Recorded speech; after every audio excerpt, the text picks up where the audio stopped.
Mga kapatid, mayroon po akong isi-share sa inyo. May napanood po ako ng isang lalaki na umiiyak, mahagulhol talaga siya. Nagtitestimony siya sa Panginoon. Umiiyak siya na umiiyak.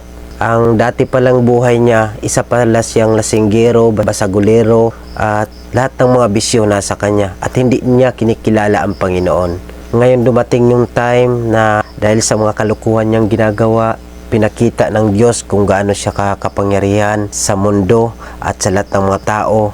Pinakita niya sa kanya na Diyos siya. Dapat kilalanin ng lahat ng tao. Kasi hindi niya kinikilala si Lord sa buhay niya.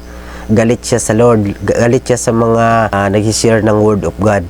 Pero nung pinakita ng Diyos yung kapangyarihan ng Panginoon, kumbaga pinalo siya ng Panginoon dahil sa kabulastugan niyang ginagawa, dahil sa napakasama niyang tao. Ngayon nabulag po siya. Hindi siya nakakita na iniwanan naman siya ng kanyang asawa. Ngayon mga kapatid, nung iniwanan siya, dubli-dubli na yung kanyang problema sa buhay. Dahil nabulag na nga siya, iniwanan pa siya ng kanyang asawa.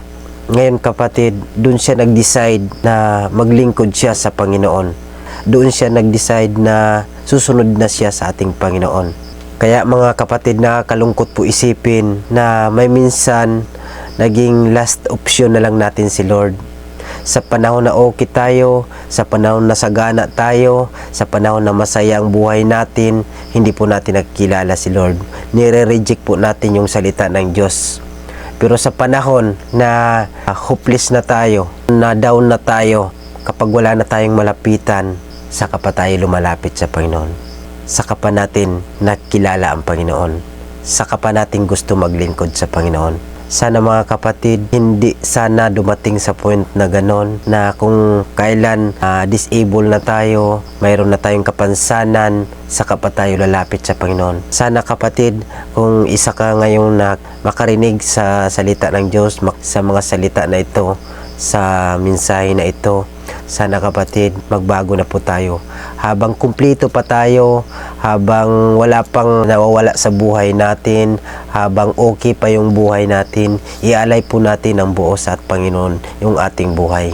Huwag na natin hintayin yung time na kung kailan na marami na tayong problema, kung kailan mayroon ng mga trahedyang dumating sa buhay natin, kung kailan di na tayo kumplito, kung kailan may kapansanan na tayo, saka pa tayo lalapit sa Panginoon. Sana mga kapatid, kung ikaw nakarinig ngayon sa salita ng Diyos, kung ikaw nanampalatayan na at nag-backslide sa Panginoon, manumbalik ka na kapatid, habang hindi pa dumating yung mga time na ikay paluin ng Panginoon. Kung ikaw naman ay hindi pa nanampalataya sa Panginoon, huwag mo nang hintayin na may masama pang mangyayari sa buhay mo bago ka lumapit sa Panginoon. Kaya ngayon pa lang, magbago na tayo sa ating Panginoon. Lumapit na tayo sa harapan ng ating Panginoon bago maging huli ang lahat. Kasi yan may minsan ang realidad, kung kailan nagkalitsi-litsi na yung buhay natin, saka pa tayo lalapit sa Panginoon. Kung kailan nabulag na tayo, kung kailan wala na tayong putulan na tayo ng paa, ng kamay, kung ano pa man nangyari sa buhay natin, kung hindi na tayo nakita, kung hindi na tayo nakarinig, saka pa tayo lalapit sa Panginoon. Pero ngayon kapatid, habang maaga pa, habang kumplito ka pa, habang may panahon pa, maglingkod ka na sa Panginoon. Ilagak mo na yung sarili mo sa Panginoon habang hindi pa huli ang lahat.